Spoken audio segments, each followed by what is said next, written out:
broadcasting live from Atlanta. Tuesday's edition of Sidelines. Got a lot to talk about. Chris Lee, Southeastern 14, is going to join us here in just a second. Next up, Yancy Porter, Rebel Yell Hotline, will check in. What's going on over there at Ole Miss? Never a dull moment there, I can assure you. Rodney Orr will check in after that. Tider Insider in Tuscaloosa. Interesting story. I'm looking forward to getting his feedback from the offensive coordinator for Washington. Kalen DeBoer brings him there for 30 days, and then he goes back to Washington to be with the Seattle Seahawks. All that and more coming up in just a moment on Tuesday's edition of Sidelines SEC Sports Network.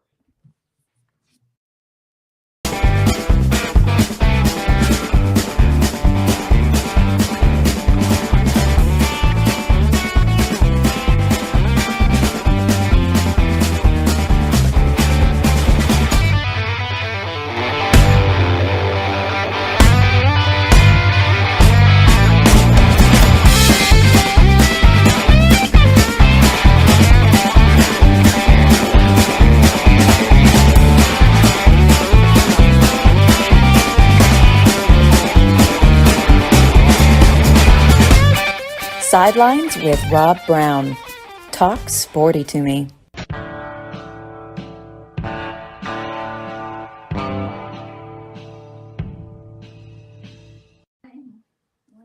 All right, Rob Browne here with Chris Lee and Brenden Martin, our executive producer down in Ocala, Florida. Let me say something about one of our sponsors, House Industries in Cherry Valley, Arkansas. Wastewater treatment, agriculture, aquaculture, the best equipment in America and around the world. Check them out at houseindustriesinc.com. They make the aerators that you see on all the catfish farms everywhere. If you like catfish, they're making it possible. Proud to have them as a sponsor. Chris, Southeastern 14. Soon, I guess in July, it'll be Southeastern 16. Right now, we've got 14 teams. Hell of a basketball race right now. Did anybody see this one coming? And then I heard some people trying to say, well, you look at Vanderbilt and Missouri at the bottom this year with what they've got going on. Missouri's got 3 top 100 basketball signees for next year. What is Vanderbilt doing?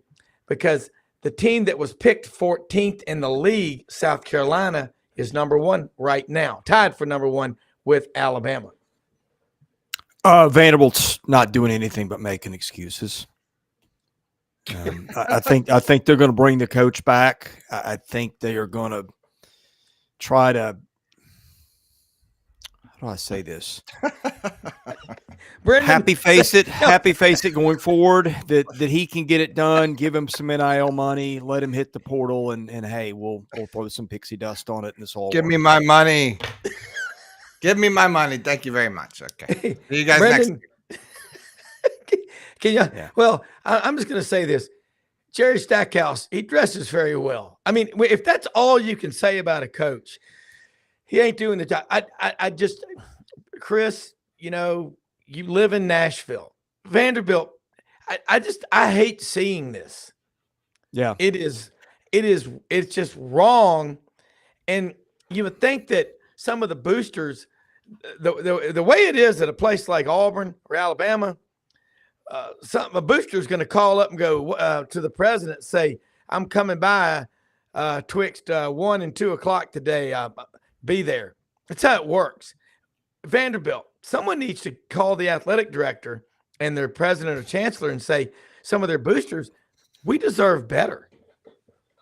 Rob, that's not the way it works. No. First of all, if he had put the attention into building a roster and recruiting that he does into his suits, then we'd be having a different conversation. Number 2, they do what they want to do. The boosters' opinions do not matter. Now, look, if they said we want to fire Jerry, it's what we want to do. We'll contribute $10 million or whatever the buyout is. I think it's 8 to 10 to make that happen. They'll take the money, but anybody going to them and saying, hey, here's $10 million. We'd like you to fire Jerry Stackhouse. It doesn't matter. the things that control decisions are, I mean, wins and losses are part of it. Maybe if they lose 50 in a row, they make a change, but that's not all of it. It's imaging, it's messaging, it's all the things that are important to the school. The school is run by the Kirkland Administrative Hall. The sports programs are run by the Kirkland Administrative Hall, and that's just the way it is. I think that it's I think that somehow it all has to collapse under the weight of itself. But again, the breaking point of that, God only knows. So we could only guess, and whatever guesses we wanted to make, the bar is probably not probably. The bar for us is a lot higher than whatever it is for them. And I just don't know where their low point is, but they've not hit it yet. Yeah. Well, you hate to see that happen. Now let's switch around at this SEC race. The team that we talked about, South Carolina picked 14th. Lamont Paris, he's a pretty good coach. They've got to play at Auburn Wednesday. Auburn goes down, gets beat by 16 against Florida, but Tennessee goes and loses by 16 at Texas A&M. And I don't know if you were up that late last night, but it wasn't that late, watching the Big 12, Kansas at Texas Tech. Brenden, did you see that on the color TV? Kansas. No, I saw the highlights, but I was on Buddy Martin's show last night. And I was watching the Buddy Martin show and watching that simultaneously, as they say in South Alabama, at the same time. But Brenden, Kansas gets beat 79-50 on the road. They've lost 5 or 6 games now, yet they're still ranked 5th or 6th in the country. They might even move up a spot in the rankings. Is there a preconceived top 5, top 10? And it doesn't matter really. That's the narrative, and they're going to find a way to put them in there. But losing on the road, it's not the end of the world. But let's talk about this South Carolina team and this SEC race. I mean, they're really, really good. I think to the other part, it's just hard to win on the road. I think Kansas is 2-5 on the road now. That's from memory. Not a lot of people are winning in a lot of other people's buildings unless it's Kentucky in this bizarre world in which we live, where now Kentucky can't win on its home court. But yeah, I think that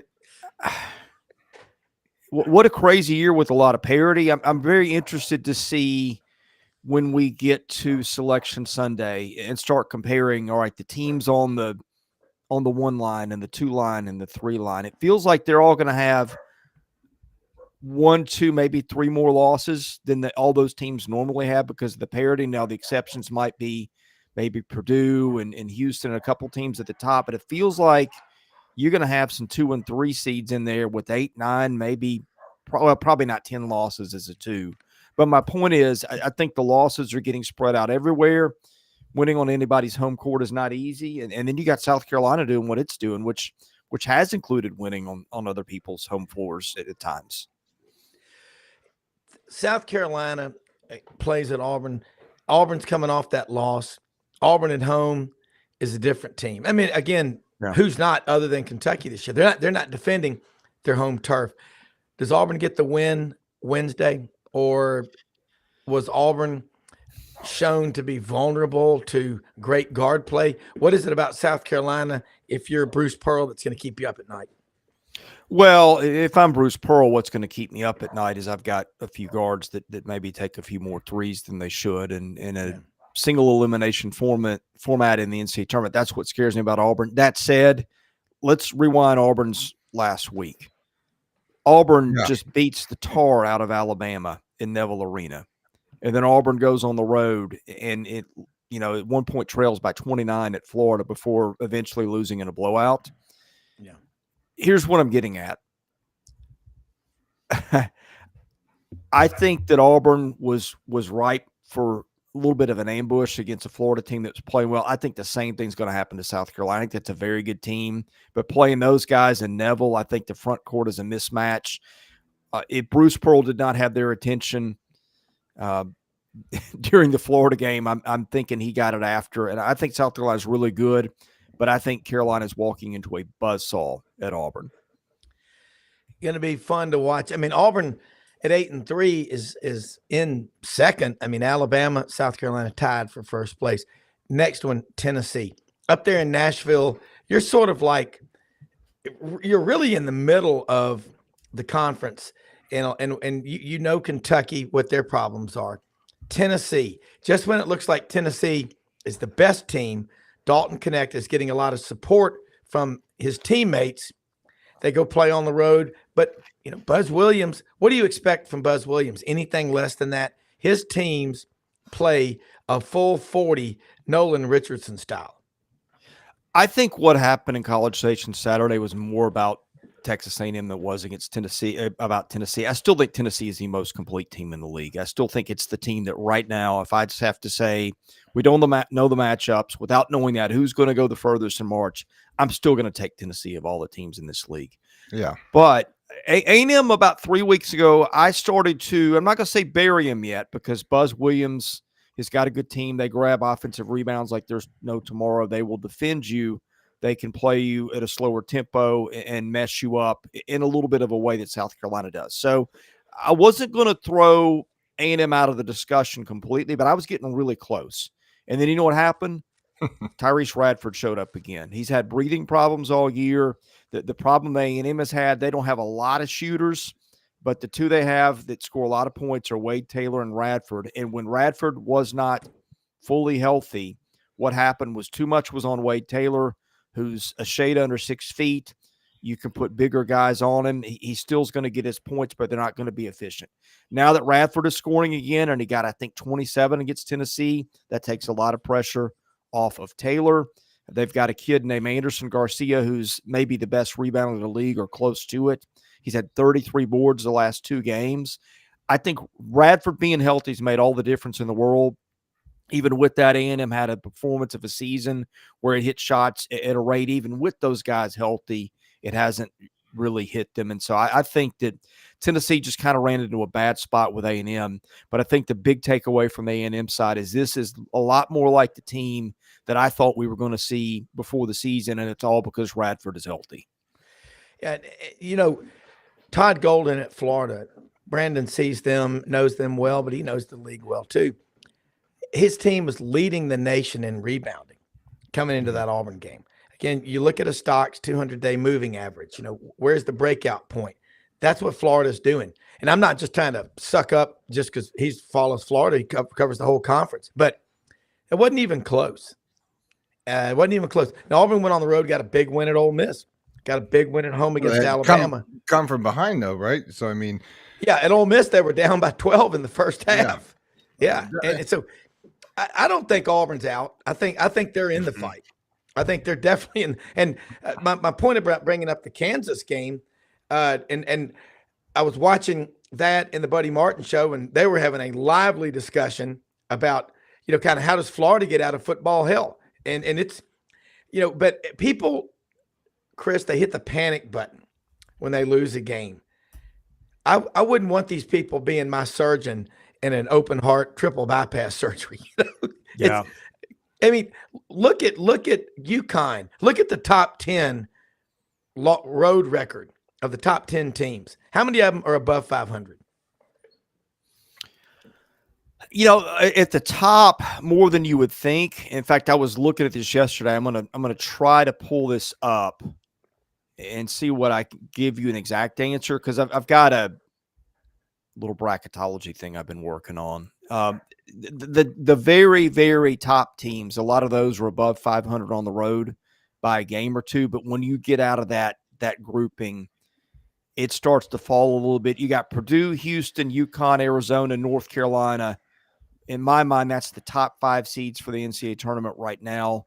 All those teams are above 500. Then you get Tennessee at 2-4. I'm sorry, Kansas would now be, Kansas will be 2-5 after last night. Yeah, you've got Marquette still above 500, but then we get in the territory where a lot of the teams are 500 or less. You do have South Carolina sitting there at 5-2. So there are some, but when you go further down the list, a lot of these are teams like Indiana State 7-3 on the road. Well, playing on the road in the Missouri Valley is not the same as doing it in the Big Ten or the SEC. And so there's some of that for context. But yeah, I mean, I think if you were 500 on the road this year in a decent league, you've done a really good job. Yeah. Yeah. And I don't know if I see anybody in the SEC that's a 1 seed, though. Do you in the tournament? I thought Tennessee. I had Tennessee as the 4th 1 seed last week until what happened at A&M, coupled with Arizona beating who was at Utah last week and somebody else. And so Arizona's the 4th one. I think what's going to happen, and there's still a month to play, a little bit more before we get to the tournaments. I think Purdue, Houston, Connecticut are likely going to be your 1 seeds, and then a lot of people battling for that 4. Could be Arizona, Carolina, Kansas, Tennessee, maybe even Marquette or Baylor or Iowa State. But I would be a little surprised if Purdue, Houston, UConn are all on that one line, and we'll just see who gets hot to snag the 4th. Yeah. All right. Real quick, the SEC and the Big Ten are collaborating to try to solve – I don't know if they can do it. I mean, the smartest guy in that room will be Greg Sankey. He'll be the bravest, most likely to actually take action. The top 3 problems that you see right now in college athletics are what? I only get 3? Yeah, give me the top 3. I was going to say, that's not enough. Yeah, that's not enough.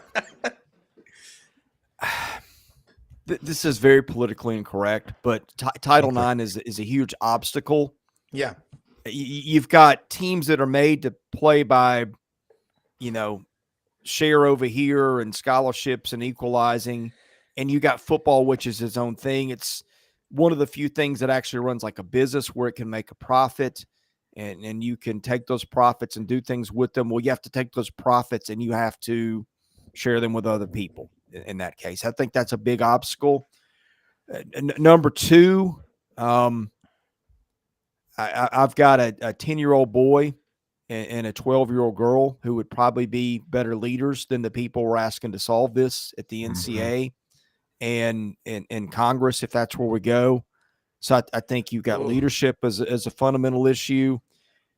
I mean, really, everything does. What doesn't fall within those parameters? Because I think we know, like, if we had a business to run, and it was going to be, we're going to make this fantastic football product. We're going to have everybody that's willing to compete and put forth the reasonable effort have a chance. You've got frameworks at the NFL; they work pretty well. The money keeps going. I think. Yeah. You have a way to solve it. It's in front of us, but you have 2 big obstacles there with Title IX and with just leadership. And I don't really know how you get around that. Well, I'll say this. It would make so much sense to put football on a separate island with the 85 scholarships that it makes, okay?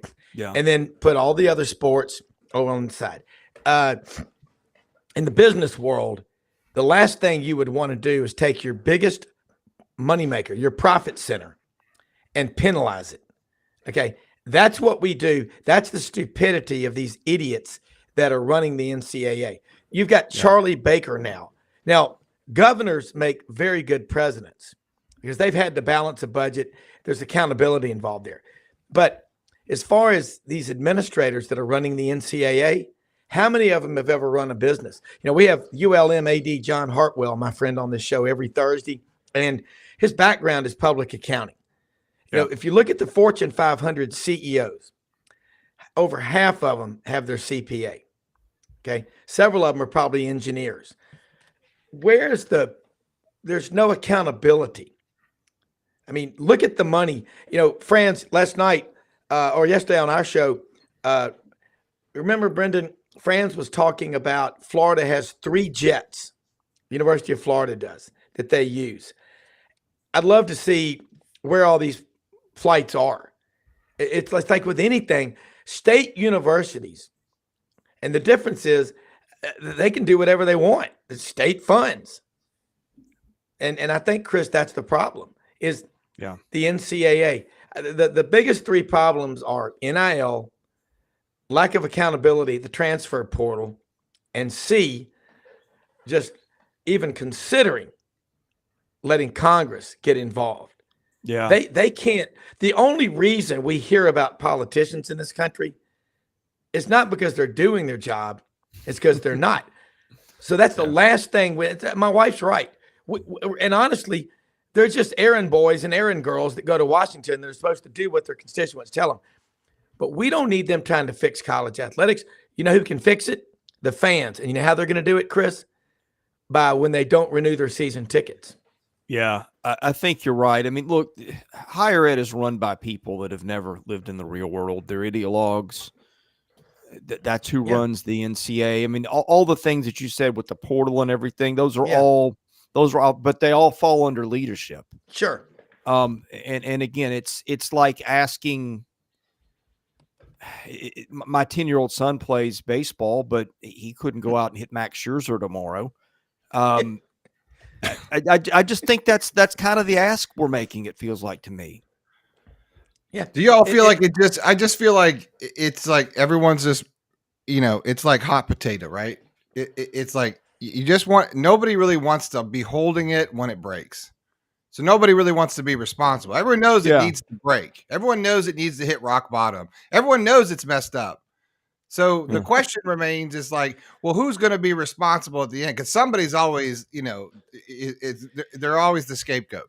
So nobody really wants to, sort of take that leadership role. We get excited about SEC meetings and all, we get excited about all this stuff. But at the end of the day, it's like we can't even figure out who makes all the decisions and and where this is all coming from, because I don't think we ever really understood the landscape to begin with, because it's been driven by TV ratings and revenue and everything else. And it's like it's hard to it's like we just keep band-aiding something that was already broken, and then we just broke it some more, and then we said, okay, now go. It wasn't a perfect thing to begin with. So it's like any problem that you have. So, it's like I have a problem on streaming or something. I work the problem. You work the line of the problem until you find the origin of the problem. Then you fix it there first, and then you go backwards and you fix everything subsequently. So we just never really had here we are, talking about all this other stuff. And oh, by the way, we got, 12 play, we're going to go to this playoff system, 12 teams and all this other stuff this year. I mean, it's everyone's, including Greg Sankey's, everyone's like, we'll wait till 2025. Let's kick the can, right? Yeah. Just down the road again. Let's just we'll keep figuring it out. And I just feel like how are we ever going to sort it out? Well, Brendan's right, Chris. We've played kick the can, just kick it down. That's why we got NIL. Nobody dealt with some sort of a revenue sharing plan. And had we done that, we wouldn't have this. I mean, who would have thought that 17 and 18-year-old kids would start telling you what to do? I mean, it's unimaginable. And this is not because I'm a parent of 4 kids. That's not it. Chris, you nailed it, and so did Brenden. There's no accountability. And I like Perry Mason. Go Gators. Those Jets need to be all over recruiting. That's great. Go recruit. The terms of endearment in life, in business, follow the money trail, Chris. You know that. Chris, what do you think is going to happen with this collaboration? You think Sankey's going to be the one that leaves going, we tried to get them to come on board. They're not on board. We're going to do it. The SEC. I don't know. I haven't spent a lot of bandwidth on that yet, because I mean, look, here's the thing, guys. I didn't know you a year ago, 2 years ago, but if I had, we'd be having the same conversation. Yeah. So I kind of get woken up when I feel like there's a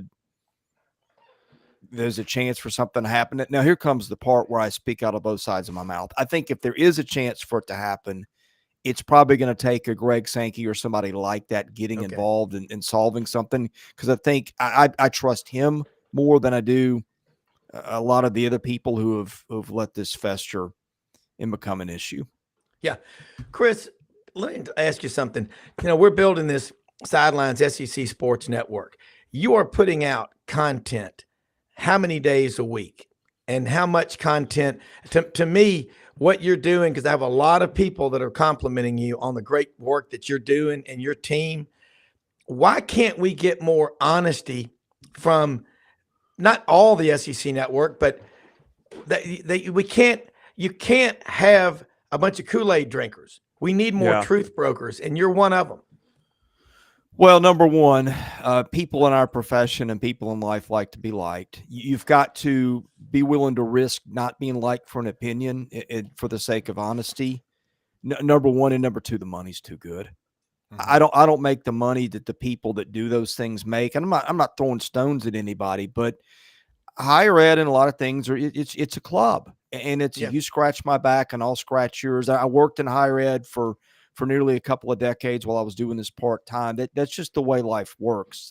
Yeah. There's a lot more success to be had for the individual who goes with the flow than for the one who rubs against the grain. Now, look, the people that rub against the grain are the ones that eventually get it changed, but it's not a financial windfall for those people. Usually they're the ones that get thrown on the fire, and you live to see another day better, but those people don't usually see the rewards.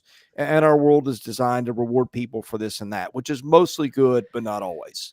Well, Chris, just to go along about not being politically correct, we are anything but PC. We are about the First Amendment, which we ardently and fervently revere, life, liberty, and the pursuit of happiness. And that's why I love having you on this show. Got a ton of respect for you. Met you last year at SEC Media Days. It's one of the best people I've met in all the years of going to Media Days. So thank you. And I know you got stuff you got to do here in a minute, but let people know how they can follow you and keep up with all the great work that you do. And we really appreciate your time. Yeah, it's a busy time. We cover baseball, basketball, and football, trying to do all three at once, which isn't easy. Had Jay Tate on my show yesterday, Auburn Sports. You probably know Jay or know of Jay. We talked a little Auburn football. I can't remember if we've aired that one yet or not, but we will. We are doing all kinds of basketball stuff. We're putting out content about 6 days a week right now. We are doing previews, predictions, power rankings, recaps, all those things. Search YouTube for Southeastern 14, and we haven't put it out yet, but I'm getting in the middle of baseball research. Going to do my research on all 14 teams this week. I've done a lot of it, but still wrapping it up. Working mornings, noons, and nights these days to get ready. But the baseball stuff hasn't hit our airwaves yet, but it's coming. And so Southeastern 14 on YouTube is where you get all that. And we're probably going to roll out a revamped website in the coming days. I'll wait till we get to the finish line with that to tell you more. We feel your pain on that one, brother. Oh boy, We're going to do the same thing. It's a lot. It's a lot. Yeah. We should all and here's the thing. Here's the fun part about it. Is as soon as you catch your breath, oh, by the way, spring football's here. And oh, by the way, I know. Then you're just and then you got baseball craziness, and then you turn around and it's August. And I'm commissioner of a major league fantasy baseball league on top of that. I don't know why I signed up for that, but you know what, Chris, I like you a lot. That was the dumbest thing you ever did right there. Right there. That right there is going to break you right there. That's somebody's got to do it. Yeah, someone's going to because that's more drama than the NIL, the SEC. Boy. There's more high drama in that than I don't even bother. I tried it once and I'm like, I'm out. You guys are crazy. Yes. Chris, it'll be fun. I'm looking forward to being up in Nashville for the SEC tournament. Going to see you when we're up there. Nashville, just have SEC Media Days there every year. I'm from Memphis, obviously, but good God, Broadway, the whole thing, the Grand Hyatt Birmingham's great, but Nashville, there's more entertainment. It's just unbelievable job. Anyway, we will look forward to having you on next Tuesday. And thanks again for your time. Thank you, guys. God bless everybody. You too, Chris. God bless you, man. And we have Yancy's been sitting in our green room. Yancy, thank you so much for your patience. A native of Hattiesburg, Mississippi, over in the Pine Country, born in Vicksburg, Mississippi, Warren County. And he does the Rebel Yell Hotline Monday nights, 6 p.m. Sports 56 WHBQ in Memphis, and Super Talk Mississippi. That's 2 syllables, Mississippi. Yancy, look, let's just start with Ole Miss. Living in Memphis, the Ole Miss Mafia, they run a lot of Memphis. I mean, there are so many Ole Miss grads up there. I got a ton of Ole Miss friends, and they're all asking me the same question, and that is Lane Kiffin. Is he really taking Ole Miss where we haven't been in 60 plus years? Because I'm looking, you and I talk a lot, and Brenden, Yancy last year, 3 weeks before anybody else did, the canary in the coal mine was Yancy Porter. He goes, guys, don't be surprised if Ole Miss doesn't make a run to hire Chris Beard. You heard it here first, he said, Yancy Porter. But you and I talk about Lane Kiffin. This year, a lot of people had low expectations for the football team. They had no expectations for basketball, but they forget the most important factor in this equation: people. People make a difference. Lane Kiffin, he's at Ole Miss. And the other night I sent you that meme. Kiffin interested in the offensive coordinator position at Alabama. You know what that tells you? He's a hell of a football coach. Yeah, I mean, there's no question about that. I mean, he's a guy that's he's kind of, if you think about the NIL, the portal era, I would think if you open up the dictionary, there would be Lane Kiffin. He's kind of the guy that signifies the new wave, the new era of where college football is right now. Yeah. Brenden, at Well, first of Florida. all, is that not true? Because it was trending on Twitter. Okay, Yancy. So I saw it on Twitter. It's gotta be true. Excuse me, X. I saw it on Yes, X. X. It has to be true. Come on. I mean, it was I right know. it was right in the wake Yeah. of Chip Kelly going to be offensive coordinator. Then you've got, and then right down after that, you've got Billy Napier not hiring an offensive coordinator. So I was like, man, maybe this NIL deal, everyone just was screw being a head coach. I want to be an OC, and that's a better job for me. Yeah, it's this next year is going to be fun. It never ends at Ole Miss. They're already talking about Chris Beard and the Louisville opening in basketball, or Arkansas if they got an opening over there. And Lane Kiffin is every single year, any job opening around the country. Is Lane going to go here or there? So you just kind of get immune to it after a while. Well, Yancy, Brenden, I don't know how much time you spend in Oxford. And it's not just Oxford, it's Mississippi, it's the Mid-South. That's just Oxford is an awesome town to live in. Brenden, you would love it. Up I've on the been there. square.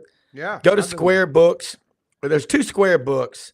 There's there's so many great restaurants: City Grocery, Downtown Grill, Proud Larry's, the Candy Shop, Chicken on a Stick at the Chevron Station, Abner's.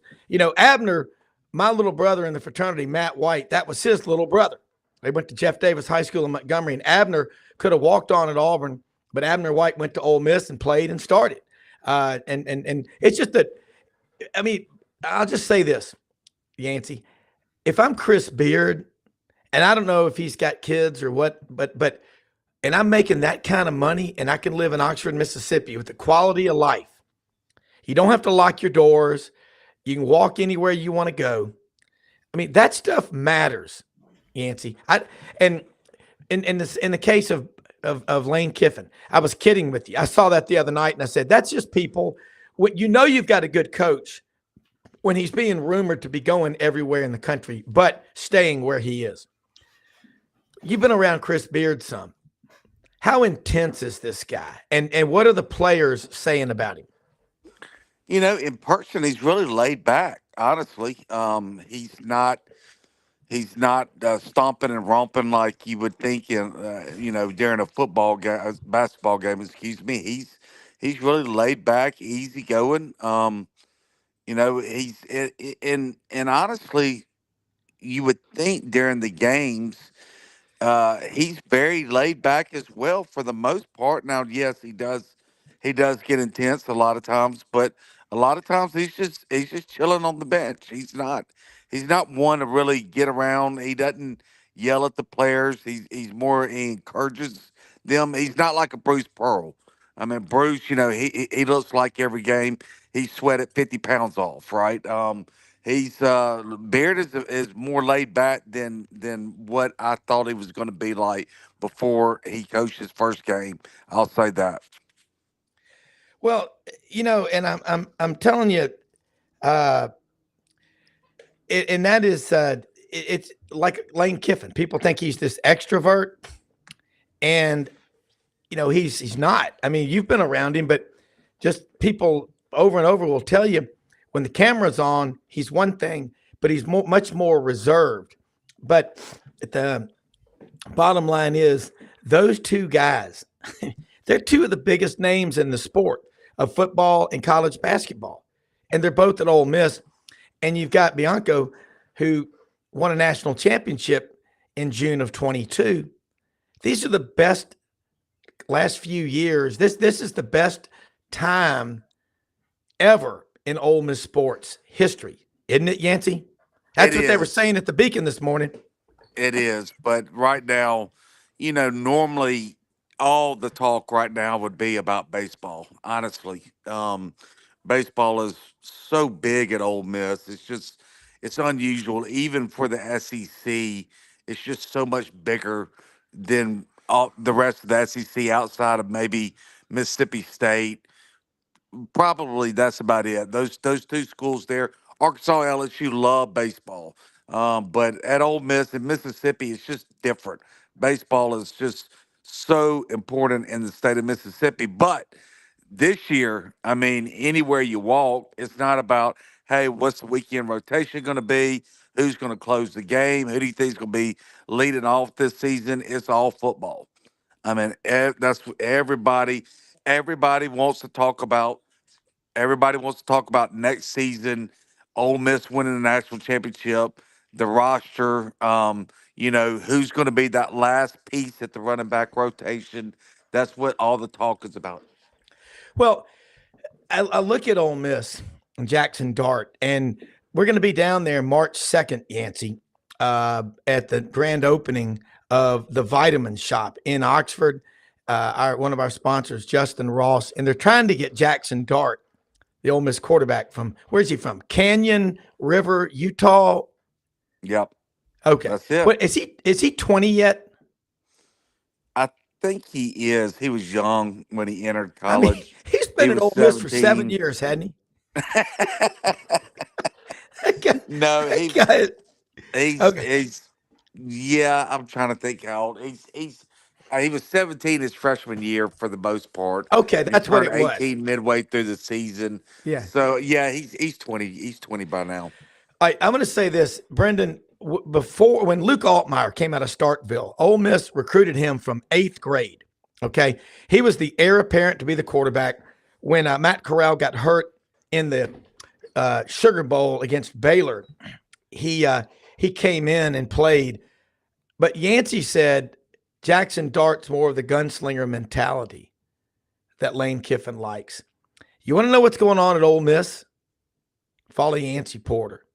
I mean, Yancy Porter is as sure a thing as Perry Mason curb stomping that sorry DA Hamilton burger on Perry Mason. I mean, Yancy, I'm serious. Now, let's just suppose you had a gathering of folks at the Beacon this morning. Yeah. Eating an M16. That's a meat and 16 sides, okay? An M16. But the Ole Miss community and Brenden, y'all were talking about this, and Yancy and everybody listening, do yourself a favor. Watch the Buddy Martin show weeknights at 9 p.m. Eastern on YouTube. Brenden produces it. They get into some great discussions. It's a lot about Florida, obviously, but it's about the SEC and the big picture. Somebody asked the other night about the Ole Miss NIL collective, and I think they thought, I believe maybe they had 5,000. I think the Ole Miss Grove collective, Yancy, has over 11,000 people. Am I correct? I stand corrected if I'm wrong. It had over 10,000 a few months ago. I don't know what number they're at right now, but they're trying to get it up to 20,000. That's kind of the end goal means is to have 20,000 contributors. I know they were halfway there a couple months ago. I don't know the exact number where it is right now. Okay. All right. Well, I love the growth. That's a great spot. And I what I like about the Ole Miss and the Auburns and this as SEC starts morphing and changing, people don't understand. I've been to every SEC school. I've been to every football stadium. And I've visited, there over the years with my father and whatnot with different organizations and, working in TV and it's certainly as you go east to west, everything is sort of, gets progressively different. By the time you hit Boulder, you're like, I don't know what's going on, but it's a whole nother vibe. And just ask Dion, like, by Talk the way, about that vibe, Brenden. well, it's the People's Republic of Boulder, man. It's like, it's its own deal. And I don't know if they're right, left, center, but they're all about them. They got the number one place in the country to live in every year, and they tell you all about it. And they got more rules than a one-way streets, in a downtown. It's really quite the place. And look, by the way, our boy Dion out there, I mean, he's, what has he done? I haven't been much in the news lately as far as anything other than just being a bunch of trouble for the NCAA and getting some fines up there. And I think that's a sort of a good depiction of what's going on, like how he's a fish out of water, and we'll see him migrate back to the South, where he understands the landscape a little bit better. In a place like Ole Miss, you've got these things that will be legacies and traditions forever. And that's what, we talk about on this show and the Buddy Martin show a lot, is that we have to learn, in the midst of this madness of the NIL and transfer portals and everything else, is that we have to preserve these traditions.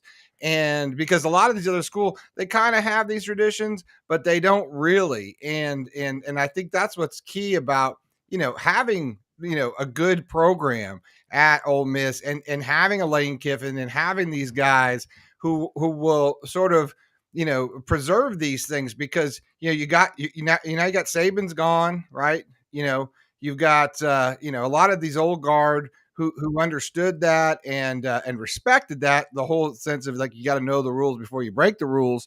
I just think it's really key for the Alabamas and the Floridas and the Ole Misses and the Auburns and the Tennessees and all that, as we see Texas and all these, these two new schools come on board, that people understand what the Southeastern Conference is really about. And that's why I like Ole Miss. And that's why I root for them. And I think that's what people don't understand around the country, is that if you have a team in the SEC and your team's out, come bowl season, you're pulling for the SEC to win, right?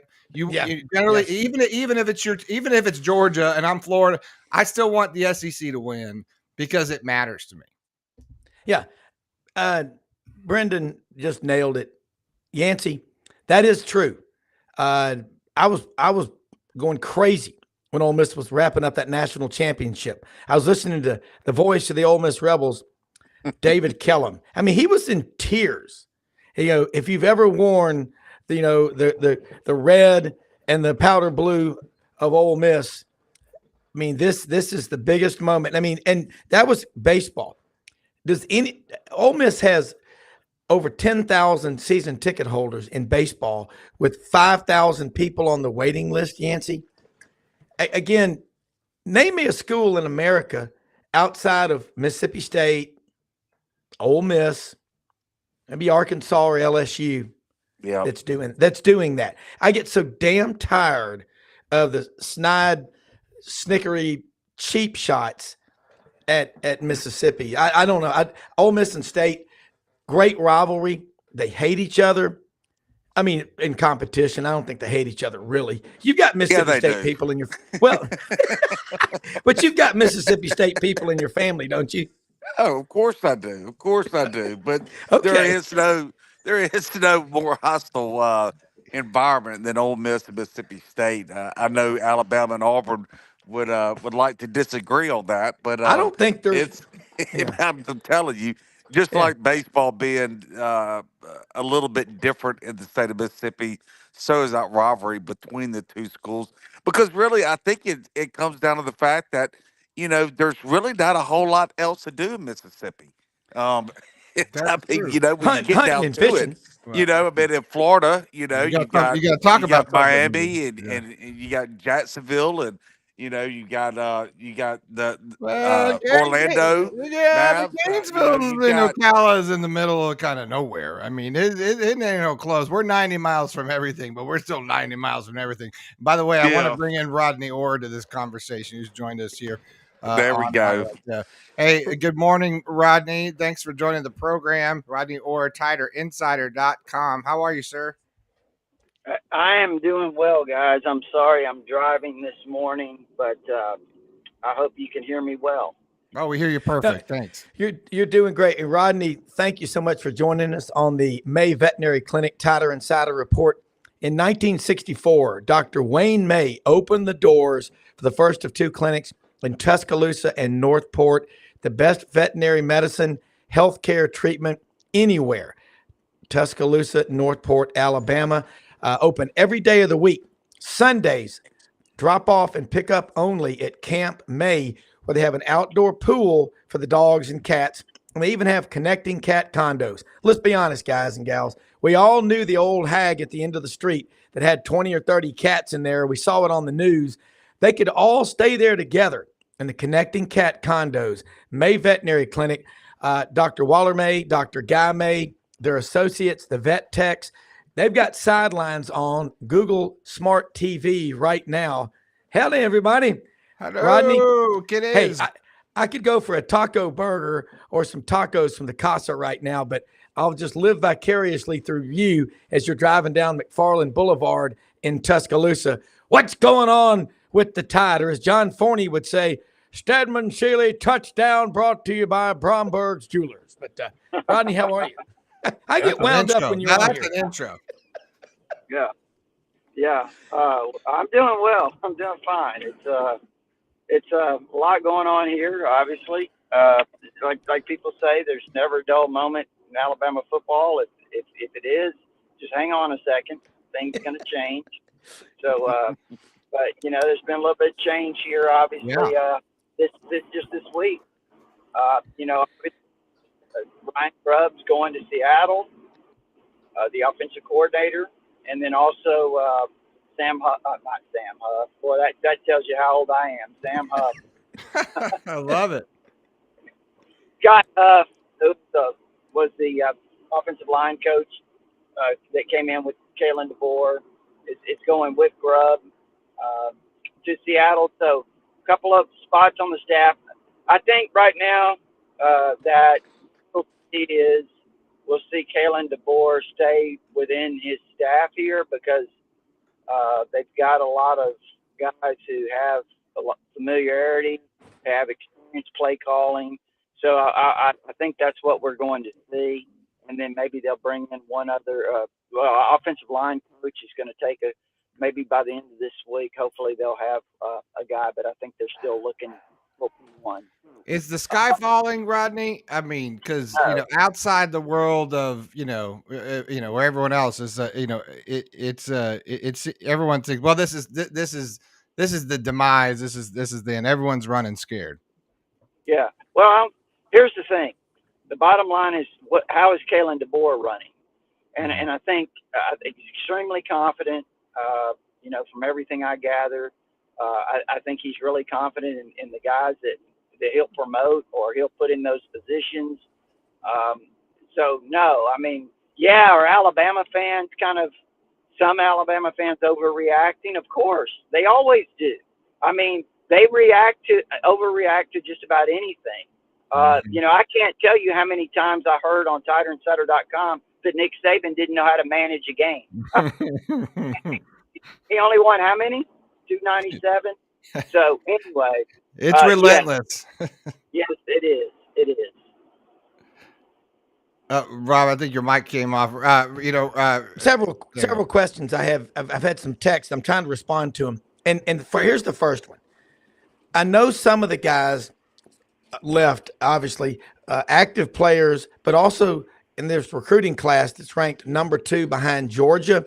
Exactly how many of those recruits that Alabama signed in late December are not on the roster now or not scheduled to come in June? how many are not on the roster right now. Yeah, I'm talking about Yeah. of that Okay. signing class that they signed in Look, December. Yeah. only 2 are not coming. Julian Sayin. Okay. Julian Sayin is, obviously transferred to Iowa State. And then also Jameer Grimsley, who is a defensive back from the state of Florida, who really came down to Alabama and Florida and chose Alabama. And then, of course, when the Saban announced his retirement, Jameer decided he would just stay close to home and go to Florida. So all the others are either here or a few that will not be here until June, but they are scheduled to be here. So that's kind of where we are. Okay, because there's so many people have questions like half the class is gone. I'm like, you're out of your mind. No, I thought there were no. 2 or 3, and that's like what you said. So, but of players like Caleb Downs, that one, and Isaiah Bond going to Texas and all, what was the total number of those players that left the team? Okay, it's 27, but let's put that into perspective. They're about at 80 right now on scholarship, so it's not like they weren't carrying all those guys. A lot of those guys were leaving anyway. Okay, there was probably 6 or so that you wanted to keep that you really probably would have fought to keep. Caleb Downs being one of those, probably Caden Proctor. Isaiah Bond is a really good player. I don't think he's a great player. I think he's a really good player. Amari Niblack, you certainly would have wanted to keep him. There's some guys, and when I say that about Bond, what I mean is he's not Waddle, he's not Judy, he's not Ruggs or Devontae Smith, but he's a really good player. Yeah, Yancy, jump in here. Yeah, I mean, I don't think that there's the red flags that a lot of people have about Bama. I think I see what their coach did at Washington in such a short amount of time. I look for him to fill those positions that are now open with people that he's familiar with. When you go into a new program, especially like in Alabama, you don't want guys surrounding you that you don't have 100% trust in, that are 100% behind you. So I look for him to fill those holes with guys that he trusts. And Alabama's still loaded. That roster's still loaded. They're returning their quarterback, which is the utmost importance. I think the offensive line right now would be a big question mark, and the defensive backfield would be another question mark. And outside of those 2 positions, I don't think there's really a lot to worry about at Alabama right now. No, I think you're right. It's corner. They probably need some corners in the transfer portal that comes Yep. open in April. And then I would say offensive tackle. They've got 4 right now that on the roster that are holdovers. 3 of those are redshirt freshmen. So they probably could use a definite offensive tackle or 2 that's got some experience. And like you said, other than that, I think they're in pretty good shape. Rodney, we just got a few minutes left here. We're doing some changes on the show. We're shortening shows, and then in football season, we'll probably do some more longer ones. But a lot of people ask this question, and I don't know it. When will spring practice start, and when will Alabama's A-Day game be held? March 4th is when it starts, and then April 13th is the A-Day game. Okay, because I know there's a lot of support groups around the Southeastern Conference footprint of fans that get together. When does spring practice start? When is the spring game? And you really don't have a month without football if you think about it. I mean, because February somebody starts spring practice. Well, Rodney, actually, Hawaii starts. It's already started spring practice at the end of January. So, I mean, if you really want to talk about the rainbows right now, we can get into it. So. yeah, I mean, I see that Joe Bob from Utah, Alabama just wanted to know, when will the Rainbows start spring practice? No, I mean, it is. Already started. Look, hey, Rodney, Brendan's right. Somebody's starting it. The interest in college football, it's, and you and Yancy both can answer this. As crazy as the times are, Tony Barnhart's right. Not even the adults can mess this thing up. But season ticket sales and all like that, they're not going down, are they? Well, you know what, Rob? I'll be honest with you. That's your expertise, not mine. I've got so many coaches and recruits to keep up with. God. Yeah. I'll be honest with you. I don't know about all the other stuff. Rodney, you and I do the same thing. I run GatorbaitMedia.com, and people don't understand the amount of stuff that you have to contend with, and the information that you need to keep up with is intense. Yeah. Oh, I mean, you're right. Hey, listen, Rodney and Yancy, Brenden is now our executive producer for Sidelines. He's doing this show in the morning, and then at 9 p.m. Eastern, he's doing the Buddy Martin show. And in between, doing everything else, running GatorBait and redesigning. What's the other show we're on? Sidelines? Redesign Sidelines.live. Yeah. So overhauling a website and then keeping up with and running YouTube shows by itself is a whole nother level of 30 hours plus a week, getting all the other back end stuff done right. So Well, tonight, hey, catch it tonight at 6:30 p.m. Tyler Insider TV, Rodney Orr, Gary Harris on YouTube. You will Great show, definitely by the want way. to keep it. It is. It really is. Yeah, I really like that show. And Yancy, just in talking about this, what all you do with your business and Rebel Yell Hotline, you don't really have days off, but does it ever feel like work to any of y'all? Because it never feels like work to me. It is so much fun to get to talk sports with people and deliver it. And the only easy day was yesterday, Yancy. Yeah, 27 years of doing the website, of keeping up with Ole Miss athletics was enough for me.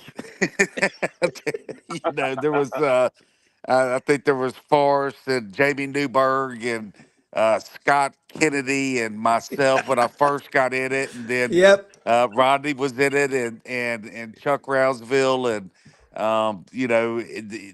there was nobody left but me and Chuck, I think, and Rodney over there, and I was like, maybe it's time to retire from this. Well, Why is everybody gone but me?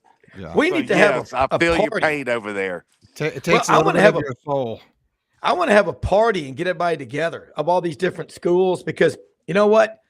We have these rivalries, but if we weren't all so good, they wouldn't mean anything. That's what I love about doing this show, the SEC. It is a lot of fun is an understatement. It's not the right word for it. And Rodney, you've also got your book, Bigger Than Bama, out there. Hope the sales are doing well. It's a hell of a story. I think will hit home to a lot of people. Mm-hmm. Yeah. Sales are going really well, right now, as far as I know, according to the publisher. And so, really excited, because it is a story of not just about Alabama football, but about life.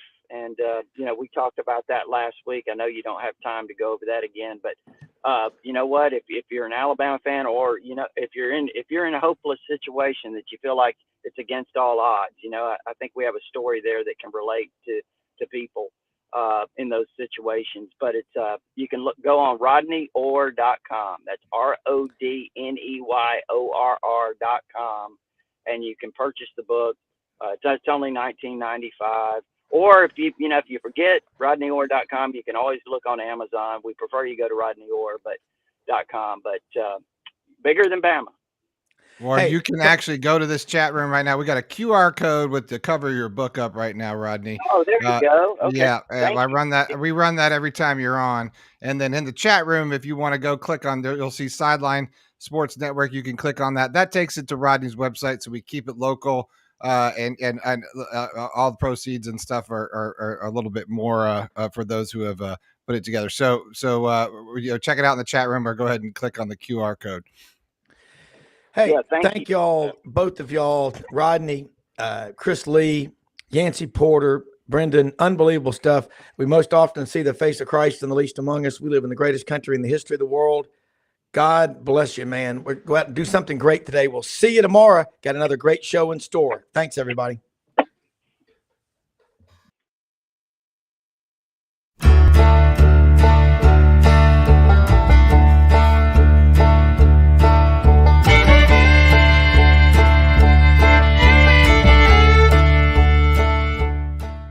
In a perfect world, you'd set a health goal and results would happen overnight. In this world, the real world, it takes time, dedication, and the right support to achieve your best self. The Vitamin Shop's health enthusiasts are here to make sure you're not wasting a single moment on the wrong supplements. From the highest quality sports nutrition and superfoods to the most sought after trends, you'll find a huge variety of science-backed solutions for every goal. And the people to help guide you along the path to greatness. Unbelievably, every 2 minutes in our communities, a child is either bought or sold for sex. I am Ari Dickey, board member for the Nashville Anti-Human Trafficking Coalition. Join me and millions of others in our fight against human trafficking and for its victims by helping to educate the most vulnerable among us, our middle and high school students. Go to nhtcoalition.org, become a partner, and help keep our families safe, because none of God's children are for sale.